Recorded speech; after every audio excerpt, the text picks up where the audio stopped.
4 தலையுடைய பிரம்மாவாலேயே பிடிக்க முடியாத அந்த வஸ்துவ, 3 கண்ணுடைய சிவனாலேயே பிடிக்க முடியாத அந்த வஸ்துவ பிடிச்சுட முடியுமா?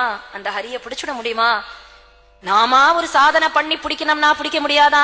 இவ்வளவு பாட்டு பாடுறேன், தெரிஞ்சு வச்சுருக்கேன், வந்து தரிசனம் கொடு கிருஷ்ணா. கொடுக்க மாட்டானோ? இவ்வளவு பூஜை பண்றேன், ஆச்சு வைகுண்ட ஏகாதசினா நிர்ஜலமா ஒரு தண்ணி கூட குடிக்காம நான் உபவாசம் இருப்பேன், எனக்கு தரிசனம் கொடு.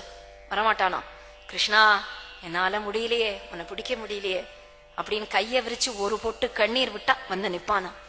அதுதான் பிடிக்கிறேன் யசோத ஓடுறா, வரல, கண்ணனை பிடிக்க முடியலன்னு அப்படியே பெருமூச்சு விட்டு தலை கூந்தல் எல்லாம் அவிழ்ந்து புஷ்பங்கள் எல்லாம் உதிர்ந்து வேர்த்து விறுவிறுத்து விட்டு யசோத முடியலையே அப்படிங்கிறா.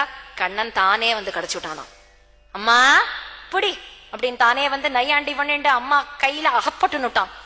பட்டுண்டதுமே இவ பார்த்தா, கட்டுறேன் பாருன்னு, இன்னைக்கு மன உரல்ல கட்டுறேன் பார்.